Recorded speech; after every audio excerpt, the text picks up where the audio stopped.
आज 2,000 रुपए की पहली किस्त आज अनेक किसानों के खाते में जमा की गई है।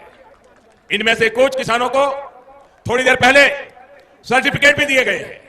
मैं फिर कहूंगा, जिन किसानों को किस्त नहीं मिली है उन्हें आने वाले कुछ ही समय में, कुछ ही हफ्तों में राशि उनके बैंक खाते में जमा हो जाएगी।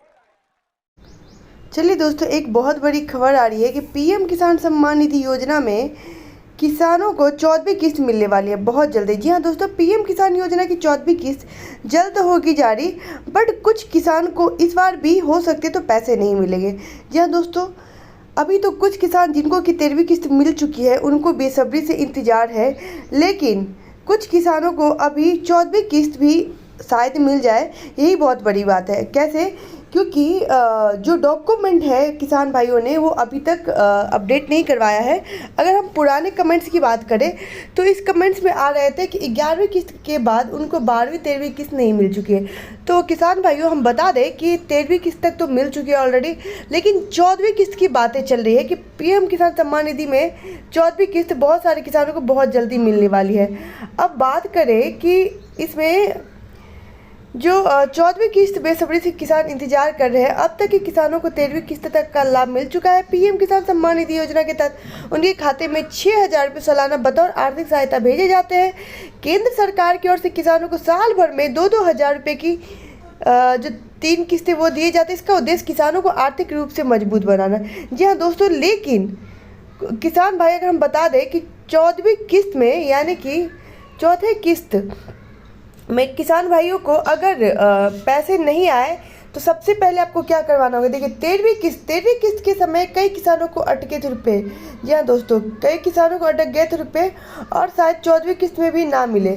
तो उसके लिए आपको क्या करना होगा कि पीएम किसान की, देखिए यहाँ पे मीडिया रिपोर्ट के अनुसार किसानों को 14वीं किस्त का लाभ जल्दी मिलेगा, लेकिन इसके लिए कुछ नियमों का पालन भी करना होगा। किसान के खाते में ई-केवाईसी अनिवार्य है। जिस किसी भी किसानों को नहीं कराए उन्हें जल्दी ये करवाने की ज़रूरत है। जी हाँ दोस्तों, क्योंकि बिना केवाईसी आप ये अपडेट नहीं करवा सकते। अगर करवाए भी तो वो आपको पेमेंट नहीं मिलेगा। तो आपको सबसे पहले ई-केवाईसी आपको करवाना पड़ेगा।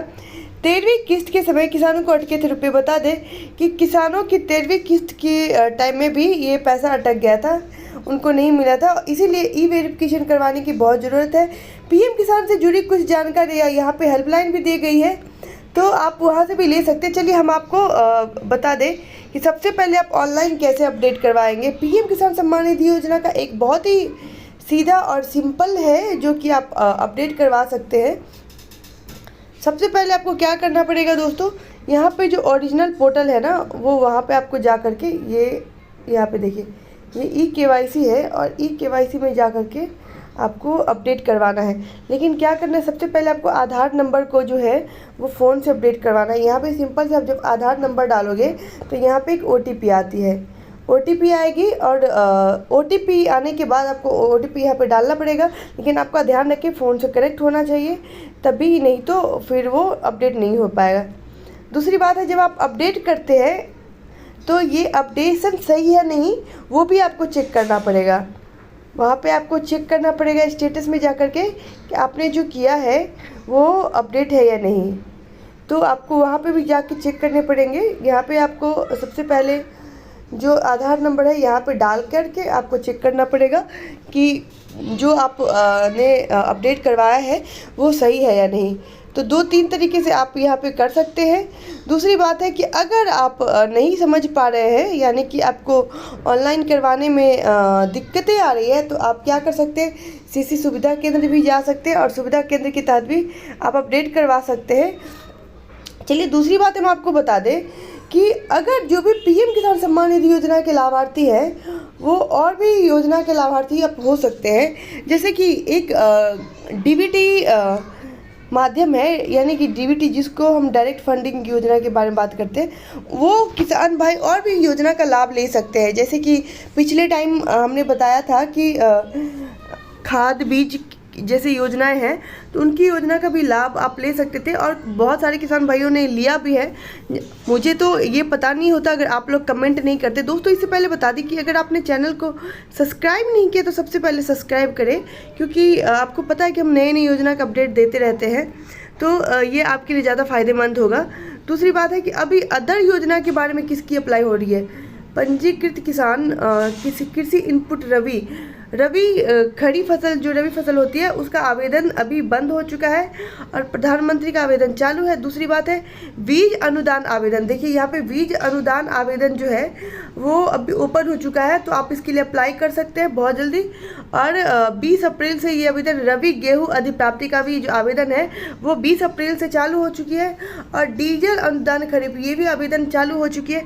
तो अभी कौन कौन सा आवेदन चालू नहीं बता दे। कृषि यंत्र योजना के लिए आवेदन बंद है, डीजल अनुदान रबी के लिए भी बंद है, जल जीवन हरियाली भी बंद है। लेकिन ये 3 योजना का जो लाभ है दोस्तों वो उठा सकते हैं और इसका लाभ आपको बिल्कुल जल्द ही मिलेगा। लेकिन आप ध्यान रहे कि आप पीएम किसान योजना के लाभार्थी हैं, तभी इस योजना का लाभ मिलेगा।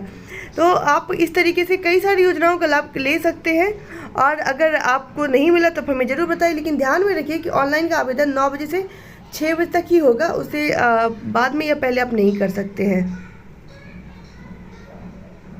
दूसरी बात है ये भी है कि आवेदन करने के लिए भी एक सिस्टमेटिक है, वो आपको ध्यान में रखना होगा। डॉक्यूमेंट